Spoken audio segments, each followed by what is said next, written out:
México es un país cargado de historia.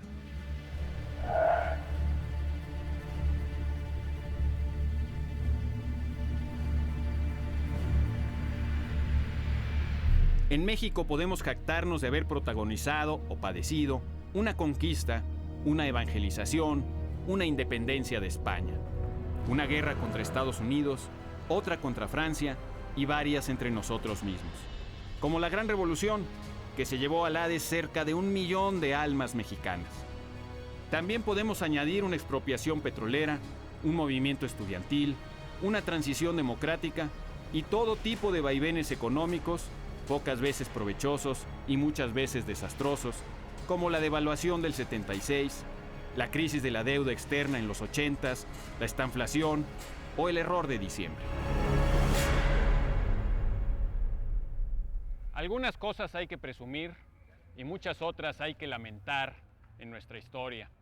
Pero en México nunca hemos protagonizado dos movimientos sociales que, en mi opinión, nos siguen haciendo mucha falta. En México nunca hemos tenido un renacimiento de la cultura grecolatina y nunca hemos tenido una ilustración.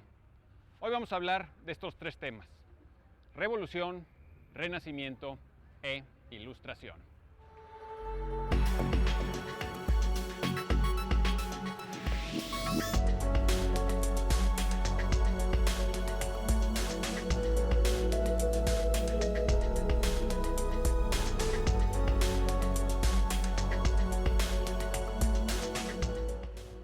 Nunca he comprendido bien el prestigio del que gozan las revoluciones violentas, no solo en México, sino en todo el mundo.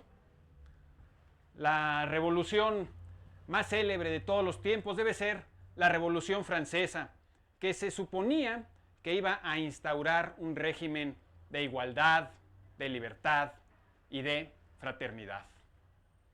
Pero, en lugar de eso, la Revolución Francesa condujo al terror, a la censura, a la guillotina, e hizo que los franceses suspiraran muy pronto por la monarquía perdida.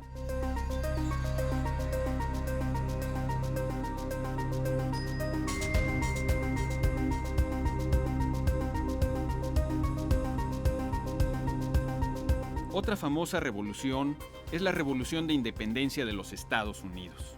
En dicho país han glorificado su independencia, pero basta cruzar su frontera norte y poner los pies en Canadá para entender que la supuesta opresión británica sobre las colonias no hizo mucha diferencia al paso de los años. También apuntemos que la Revolución de Estados Unidos condujo años más tarde a una guerra civil, porque aplazó la solución a la esclavitud, una solución que ya se había adelantado en Inglaterra.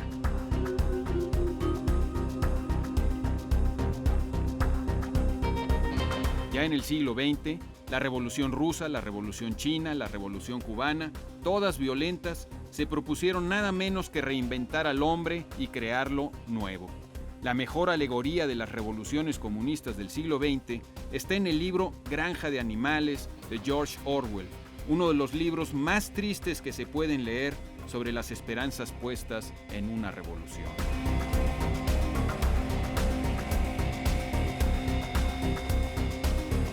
En las calles de La Habana se oye mucho esta frase: el socialismo es el camino más largo entre el capitalismo y el capitalismo. En Rusia y en China así ha sido. Todos los sacrificios que significaron sus revoluciones fueron a la larga en vano. Cuba, en lugar de convertirse en un lugar deseado para vivir, que atrajera emigrantes de otros países en busca de un mejor futuro, terminó también convirtiéndose en una enorme prisión y en uno de los países más endeudados del mundo. Solo a las naciones capitalistas del Club de París les debe cerca de 32,000 millones de dólares. Cada empleado asalariado de Cuba debe al Club de París $9,000 y a Rusia otros 8,000. Como cada uno de ellos gana en promedio $20 mensuales, tardaría en pagar sus deudas unos 70 años de trabajo. Bastan estos datos para entender por qué Cuba también está en camino al capitalismo. Le urge producir riqueza.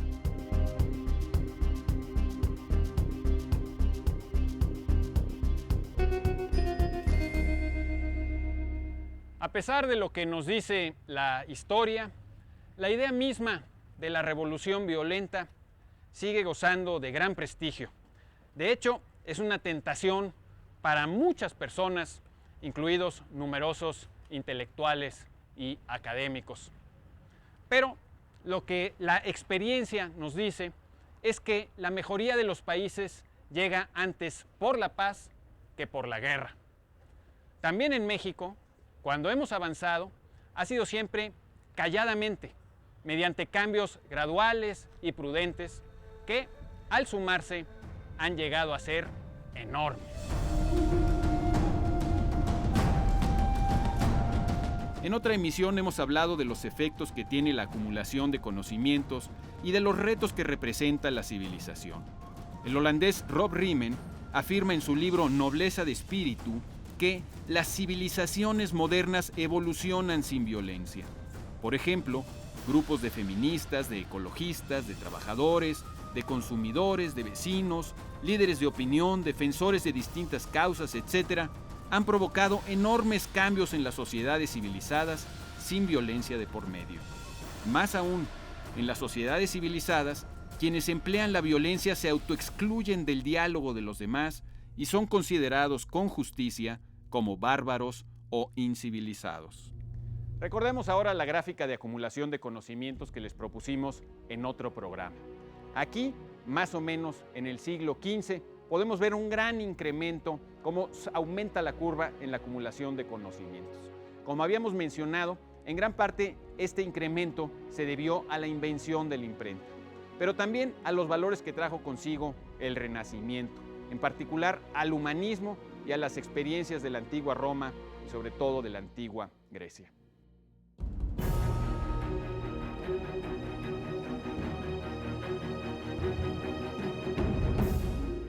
La palabra renacimiento significa, por supuesto, volver a nacer. ¿Y qué es lo que vuelve a nacer en el Renacimiento? Bueno, pues una idea surgida por primera vez en la antigua Grecia. La idea de que la dignidad humana está por encima de cualquier otra cosa, por encima de toda abstracción. La idea de que el hombre, su cuerpo, su belleza, sus conocimientos, su ciencia, sus logros, su salud, tienen siempre la mayor importancia. Durante la Edad Media, todos los mejores esfuerzos humanos se dedicaron a la Iglesia y a la divinidad. El cristianismo exaltaba la beatitud, la castidad, el recato. Las mentes más brillantes de la Edad Media se esmeraron en la que consideraban la más alta de todas las ciencias, la teología. Pero la teología no es una ciencia que avance por la observación, o la experimentación, o la crítica, y que acumule propiamente conocimientos. Hans Kung no supera a San Agustín. El padre Ripalda no contradice a Tomás de Kempis. La teología no producía ninguna riqueza ni ningún provecho concreto para los que no eran teólogos. Al contrario, mucha teología se usó en justificar matanzas, torturas e injusticias.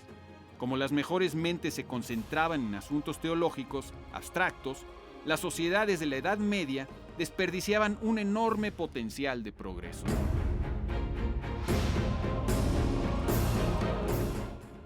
En esta obra de Piero della Francesca, pintor del Renacimiento italiano, podemos ver precisamente esa transición del mundo medieval y cristiano hacia una Europa que seguiría siendo cristiana, pero en la que el mundo humano y material se estaba volviendo cada vez más importante. La obra se llama La Flagelación y representa, como muchísimas veces se había hecho antes, la famosa escena de la flagelación de Jesús. Cristo y su Calvario están presentes, pero en un segundo plano. Lo que realmente destaca es la imagen de estos ricos señores, bien vestidos, con ropas elegantes, coloridas y llamativas. Se ven sanos, fuertes y contentos consigo mismos. De la Europa cristiana estaba surgiendo una Europa más secular, más interesada en la prosperidad que en el más allá, más humanista y menos interesada en las abstracciones. El arte ya no tenía a Dios como único motivo y, más importante aún, ya no tenía a Dios como el espectador privilegiado. Ahora las obras de arte se hacían para las personas, no para Dios Padre. Para las mansiones, no solo para las iglesias. Para agradar y ganarse a personas de carne y hueso y billetera, y no solo para agradar a Dios y ganarse el perdón eterno.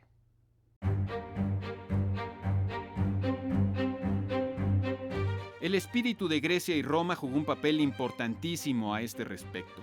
No lo menciona directamente el historiador Niall Ferguson en su libro Civilización, que analiza el exitoso desarrollo de Occidente a partir del año 1500. Ferguson, cuyo libro recomiendo ampliamente, identifica 6 herramientas fundamentales que explican la supremacía de Occidente en estos últimos siglos. Algunas de esas 6, como la competencia, la ciencia, la propiedad y la ética del trabajo, pueden deberse precisamente a la influencia de la cultura clásica grecolatina.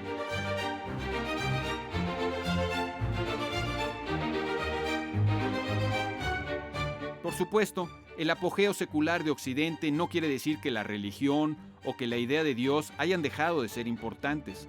En absoluto. Como dice el erudito pensador George Steiner, Occidente es la mezcla casi irreconciliable de nuestras herencias judeocristiana y grecolatina.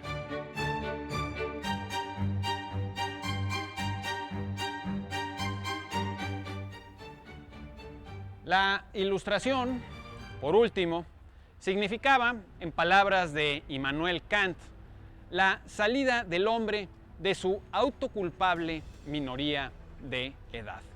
Es decir, el paso a la edad adulta.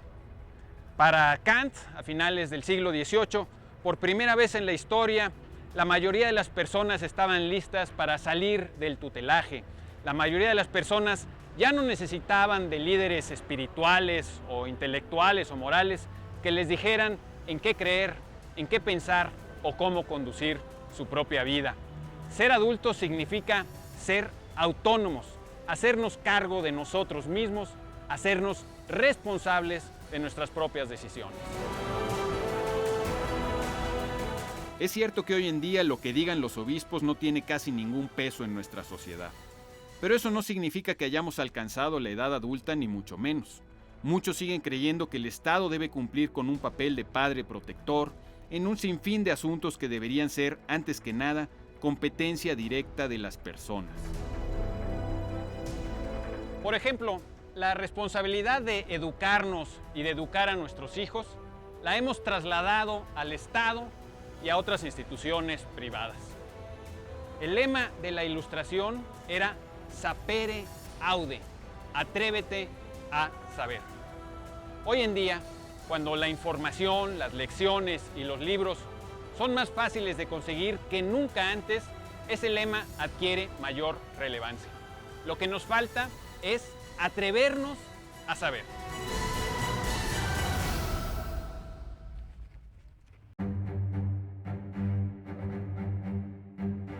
Mientras tanto, muchos siguen creyendo a ojos cerrados en lo que les dicen algunos líderes políticos, intelectuales, académicos o mediáticos.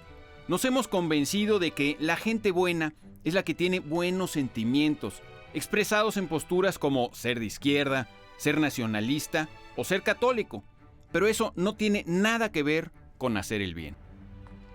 Como dice José Antonio Marina, el filósofo español con el que guardo más deudas que Cuba con el Club de París, el amor no es un sentimiento, el amor es una actividad.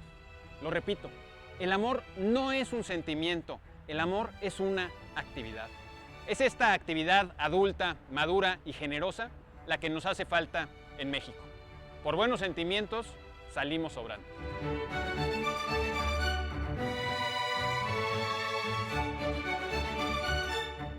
Tanto el Renacimiento como la Ilustración se propusieron ampliar nuestro mundo, nuestras posibilidades, nuestras potencias. Para los grandes humanistas del Renacimiento, el hombre no estaba determinado ni por su herencia ni por su condición social. Al contrario, todos podemos elegir una segunda naturaleza que nos permite elevarnos y mirar más lejos. Para los ilustrados, había llegado el momento de convertirse en adultos, el momento de elegir el conocimiento, de atreverse a conocer. También para México ha llegado el momento de dejar atrás nuestra sumisión, nuestra ignorancia y nuestra inmadurez.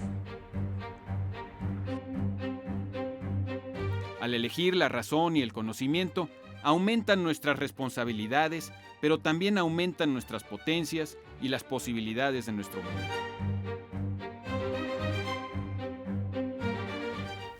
Pensemos lo que pensemos acerca de ella, ya tuvimos una gran revolución social que terminó hace menos de un siglo. Ojalá que en los próximos años podamos protagonizar un renacimiento de la cultura grecolatina y una ilustración que nos haga más responsables y más valientes para aprender y emplear nuestra razón. Soy Pablo Boullosa. Hasta la próxima.